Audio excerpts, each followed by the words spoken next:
ไม่คือได้ใช้ชิ้นงามเฮ็ดแบบว่าบุไฮติกด้วยนะนี่เนาะสักเครื่องเอ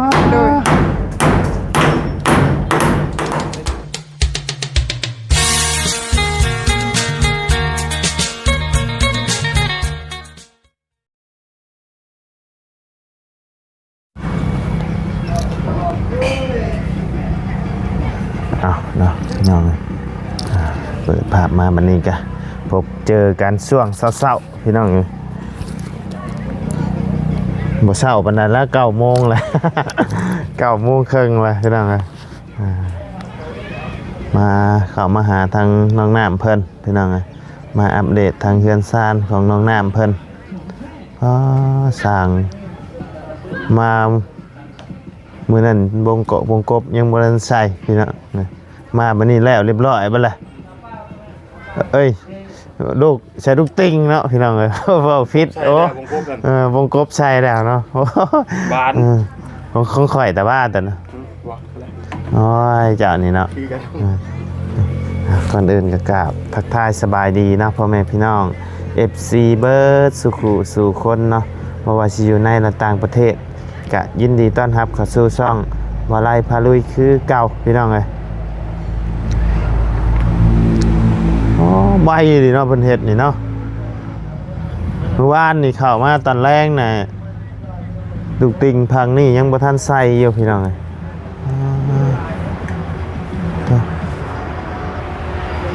สร้างเพิ่นนอนอยู่พี่เลยบ่นี่เนาะเดี๋ยวเข้าไปถามเพิ่นเบิ่งพี่น้องเอ้ยคือจังว่าไวแท้ แป๊บเดียวเนาะไปพี่น้องเดี๋ยวเข้าไปหาทั้งน้องน้ำกันเลยเนาะเอาเนาะพี่น้องเปิดภาพมาแบบนี้ท่องแล้วเวิร์ดแล้วบาทนี่ใส่ลูกดอกลูกติงเนาะมาเมื่อวานนี่ยังบุไหวฮอดชัยอยู่ยังเดือแต่บันไดแบบนี้เนาะเดือแต่บันไดพี่น้องเลยสื่อสีมาทานี่แห้งหุ่งเลยแล้วนี่พี่น้องสีเนาะบันไดพี่น้องเลยบันนี้เดี๋ยวบันไดทางเทือนน้ำเพิ่นสบายดีเด้อน้องน้ำเด้อแม่นมียังให้ข่อยกินข่อยท่านได้กินข้าวแล้วมันนี่กินปลาติดคุกนะปลาติดคุกโดยโอ้มาที่ใช้ปลาติดคุกปลาติดคุกเบาจันเบาเบายาวเบาบุญมาให้เบาจันเบายาวเอามาให้ตะกี้พ่อยังโบเบิร์ตอยู่เจ้าก็ได้ใช้ยามาน้ำเพิ่นนะเนาะเจ้าก็เนาะปลาติดคุกปลากระป๋องอะไรเนาะเพิ่นนอนอยู่พี่ด้วยบ่ช้างนี่น้องเนี่ยบ่ไปเมื่อแต่ว่าไวเนาะโดยมาแล้วเบิดแล้วบัดนี้พี่น้องเดือแต่บันไดบัดนี้เนาะบันไดนี่ยังมาแต่7 โมงมาแต่7 โมงบันไดนี่ต้องมีบล็อกแห่ทรายปูนเนาะเดี๋ยวมีผู้มาแจ้งนะบ่เรื่องยังบ่โดยยังขาดเนาะบ่ฮู้ว่าทางทีมงานมีภายในที่มีงบเนาะ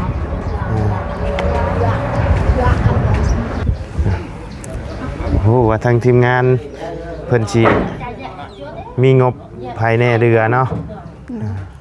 กันนี้ก็มีแต่บาสร้างเพิ่นแล้วนี่ก็มีแต่บันไดเลยแล้วบัดนี้เนาะเฮ็ดบันไดพี่น้องแต่ว่าบ่ฮู้ว่าทางทีมงานมีงบหรือบ่เนาะชื่อบล็อกชื่อเฮชื่อทรายชื่อปูนพี่น้องที่เฮ็ดเทือนน้องไส้กับบล็อกกันประมาณ30 ก้อน30 ก้อนหรือชาปลายก้อนนี่แหละพี่น้องแล้วก็ปูนกับประมาณ3 สอบ4 สอบถ่ายผูกแขนไปผูกอยู่ใช้นี่นะผูกแขนเฮือนเสาเพชรมื้อนั้นแต่มื้อนั้นโดนแต่มื้อนั้นพ่อโดย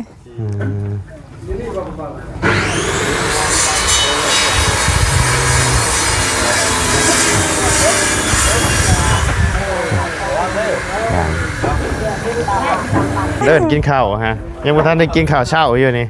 กินกินยังกิน มีหลายอยู่บ่ข้าวฮะ ยังหลายอยู่ ฮะ กันนึ่งเอาอีกคุณข้าวยังสองเป่าอยู่ ข้าวยังจองเปล่าฮู้ใส่ชื่อมาให้นะ เมื่อวานนี้เบาเสียง ร้านนี้ว่าเสียงเนาะ มือนั่นเบาเตียง แสดงว่าข้าวในเหล้านี่ยังบ่ทันได้กินนี่เนาะ กินแล้วสองเป่า กินช่องเปล่า ตอนหมดข้าวสารนะ ได้ ฝั่งมีนี่ที่บ่ขาดเนาะ ใช้กับข้าวอ่ะใช้ไปเบิ่งดูเคยกินข้าวมีหยังให้เขากินนี่ กินมักมี่ กินข้าวกับบักมี่โอ้ ครับปิ้งหมูนะเพิ่นว่า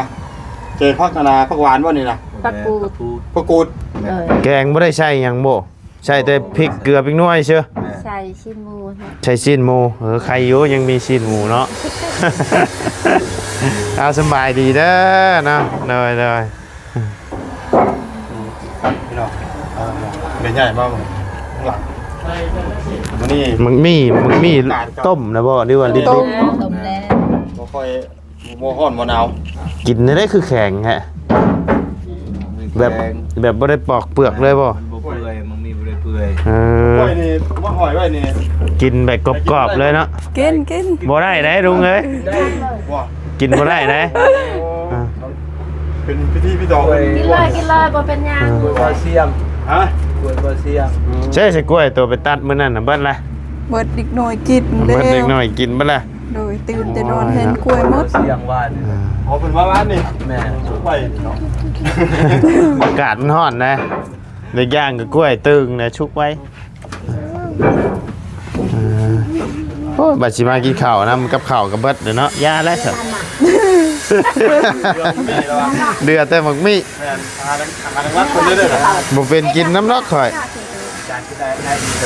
ไว้เนาะ เมนูเพิ่นเนาะ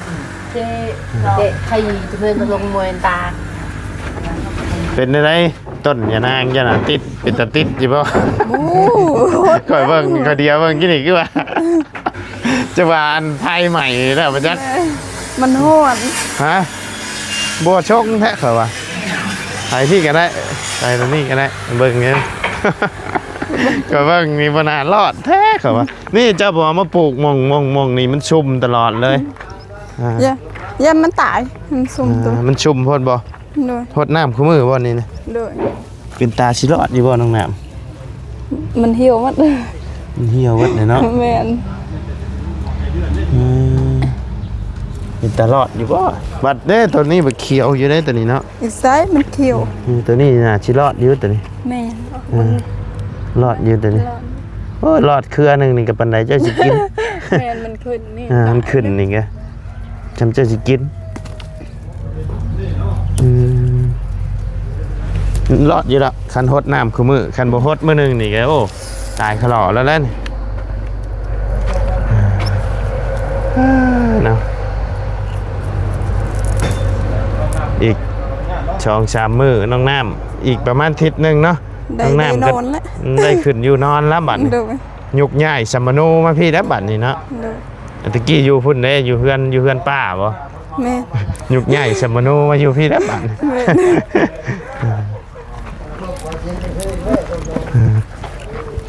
ตะกี้ข่อยว่าหญ้ามันไอ้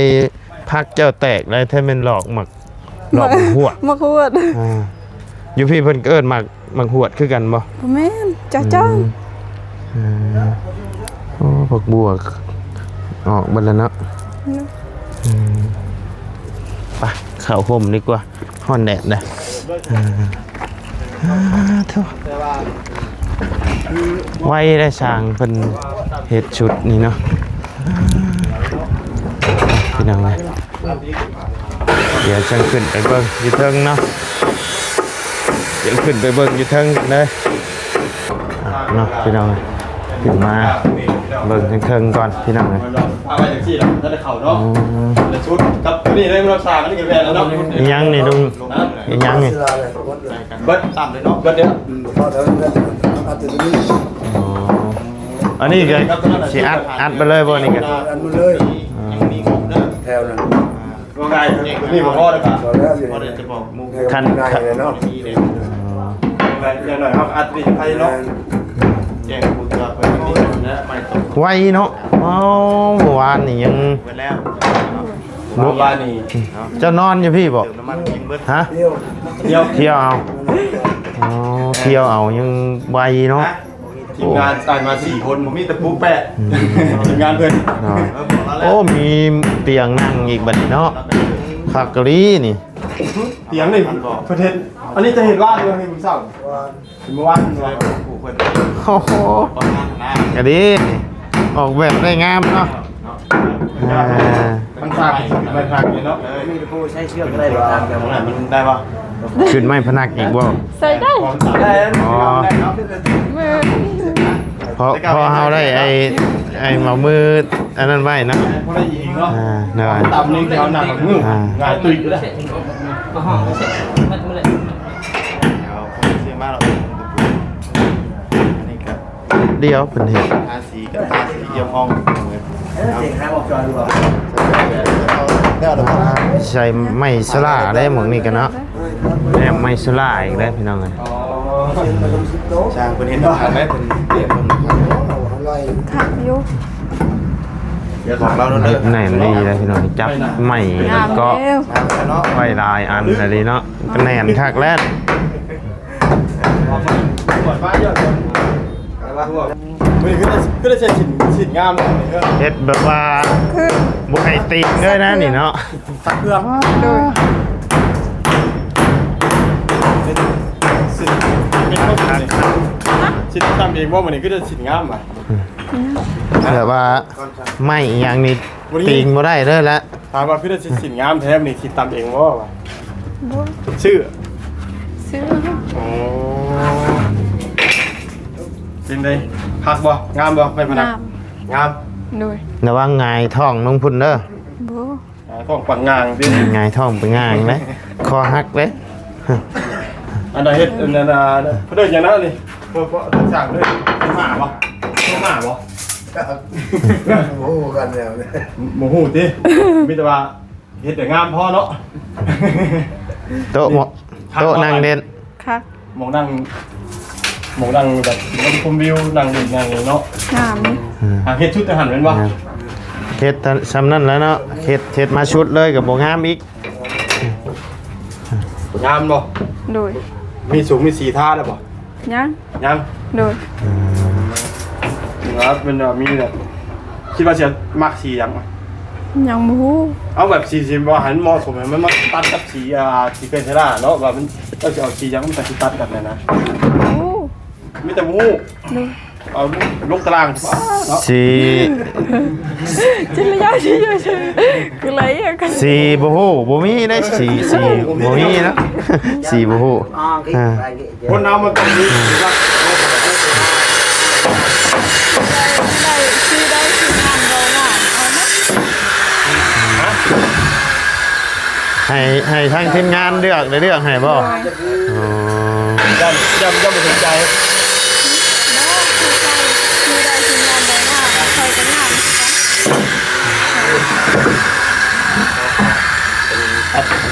ทางทีมงาน ไม่ไอ้สลายังเหลือบ่มันสลา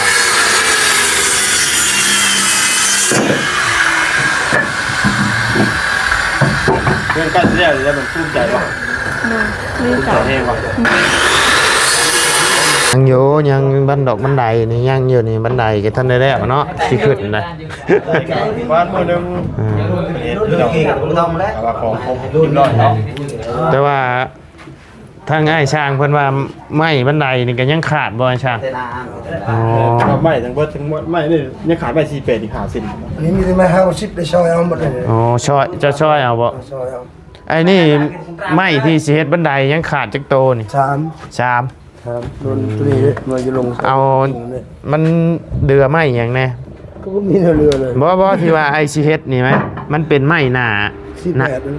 ไม้48 เลยจะมี ในโตที่เฮาสิเฮ็ดขันน่ะเด้ค่ะ มีเลยเนี่ย มีเลยบ่ มีเลยสองตัว อ๋อ เหลือแต่ไม่48เนาะ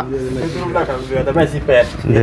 ลือไม่18 3โตว ก็ได้ลงไปเนาะเอิ้นห้าวเนาะห้าวก็ได้พี่น้องแล้วก็กับห้าวไม่พนักโต น้อย โตเพิ่นใต้ โอ้ ทางนี่ เลย เนาะว่าเพิ่นเอาไม้หน้าชิปเพิ่นมาปาดเอาแม่นบ่ นะชิปเนี่ยปาดเนื้อเลยจะได้ไหนช่วยมานั่นแหละ อ่า ตัวคดนั่นแหละช่วย น้อยเพราะว่าเอาไว้ก็บ่ได้ใช้ตัวอื่นนะเนาะมันเดือเลยเด้ มันรอคนอื่นก็บ่เฮ็ดรอกเนี่ยคนเนี่ยมันเรือมันเขาก็บ่เฮ็ด แม่น แล้วเวียกอะไรก็มีเขาก็ต้องไปซอยใช่เอา ตัวใดสร้างบางคนเพิ่นก็บ่จับมาซอยให้ได้พี่น้องเอ้ย ลองน้ำไปลองบนนางบนแป้น อ่า งามจะมักแบบใดนางเท่าอีกได้ไงตึ้มปังงางงโอ้ย นอนเอาก่อน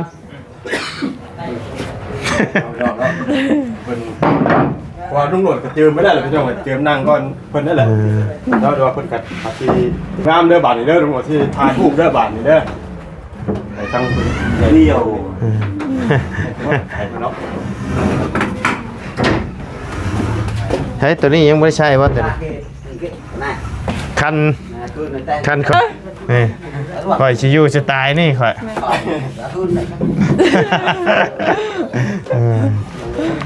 ประมาณนี้เห็นไหมโอ้คักเห็นไหมเพราะว่ามันได้เทิงเลยคันเพิ่นเฮ็ดห้าวขึ้นทั้งนั้นข้าพเจ้า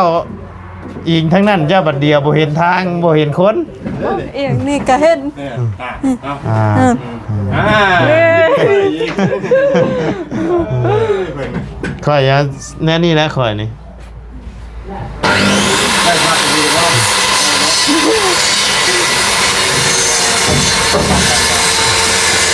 คักที่นั่นนะ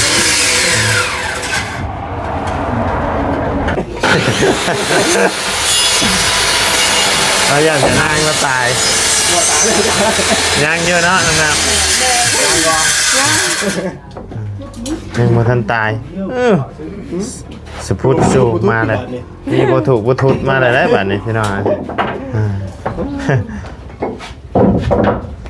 เอาเสร็จเนาะ